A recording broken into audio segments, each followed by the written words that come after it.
question is, you mentioned that the three forms of social media that greatly influence the voters are YouTube, Facebook number 1, 2 TV, 3 is YouTube. So how much is the influence of the Facebook among the voters? And anong age bracket talagang nagkakaroon ng impact ang Facebook and YouTube? Magandang question po yan. Facebook, sabi nga po nila, ang Facebook, ang social media na mga matatanda. So, Facebook, wala po millennial, Gen Z, hanggang sa mga baby boomers, nandyan po yan. And this is really influential kasi 80% po ng kanyang source of information dito po nagagaling. All generations, this one po, Gen Z, millennials. YouTube. TikTok, though, 39% ng source of information TikTok, but still 39%. So, yung nakita niyo po kanina, ilang percent na naghihiwalay kay Kiko Pangilinan and kay Senator Bam Aquino para makapasok po si Senator Kiko Pangilinan sa top 12. 2% lang. So yung 2% na yun, saan ko pwede mag-push? Maybe I can push more sa TikTok. Because it's still an influencer for voting. Every voter preference count now. Kasi ang naghihiwalay sa kanila, pansin niyo po, 6 na lalaki po ang tied sa 7 to 12. 6 po yun. Posible marambol pa po yun. Sama niyo po si Willie Revilla, 7 to 13. 7 na po yun at tied po dun sa area na yun. Ang difference nila, 1.96%. You can push here, TikTok. And may effect ang political party. Napansin na po natin ang increase sa voter preference sa Northern Luzon, Central Luzon, Benhur Abalos, and Mayor Abby Binay. Ngayon po, search engines, pwede nang hindi gumasos ang kandidato dito kasi sa panahon ngayon, alam na ng mga bata na bayan ng isang ads. Kasi nakikita na nila sponsored. Hindi na kiniklik yung unang lalabas. Hindi na po yan. But still, this one, television and Facebook, and sa inyo po, written media will be here. Printed. Bakit na dyan po yan? Like flyers and billboards. Ito po. Number 14. Number 14. So it's important ngayon, ma'am, sa inyo po, that you also have a social media presence. So more important is their presence in the social media for all candidates. Are you saying that?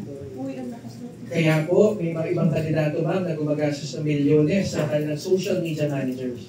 May isang kandidato na wala ko sa top 12 na narinig ko gumagastos ng 3 milyon bawat buwan for their social media para mag-post and bibigay ng mga motorsiklo, gano'n.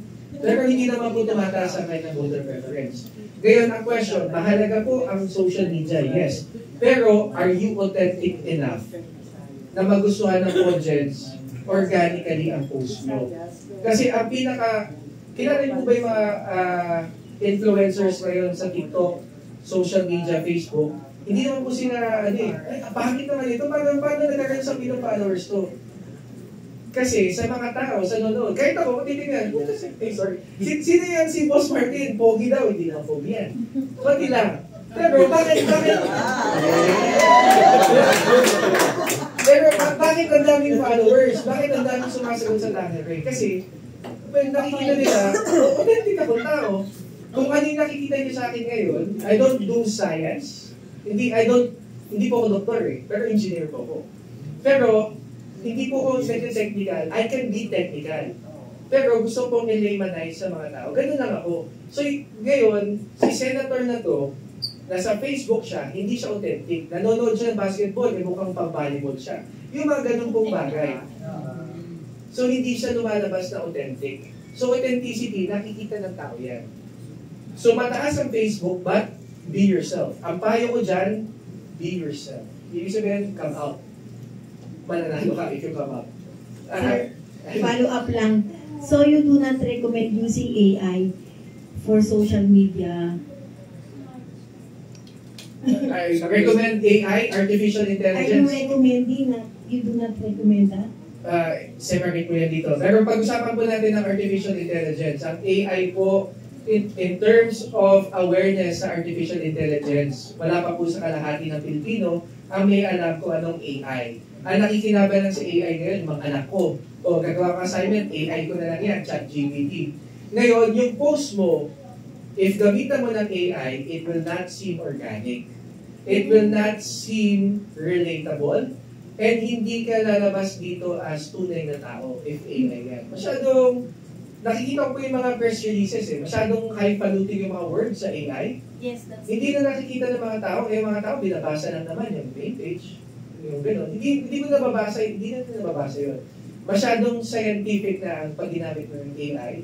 Pag ginamit ng post ng isang tumatagong senador, for example, ng AI na, let's say, gumawa siya na nagpunta siya dito sa bahay na to, nagpa-basketball siya, in-AI niya lahat yun. It will not seem, hindi siya organic Hindi siya sunod kamay. Iba pa din po yung personal touch. Alam niyo po yun, sa media po kayo Iba yung kayo yung nagsulat, sa AI yung nagsulat. Gaya po kami ngayon, pag nag-iimbita po kami sa mga event, tawagan po namin. Hindi po kami nagka-copy-paste. So, ganun po ginagawa namin. Iba pa din talaga ang personal touch. So, yun. Sana sagot po yung question. Okay. Yes, sir.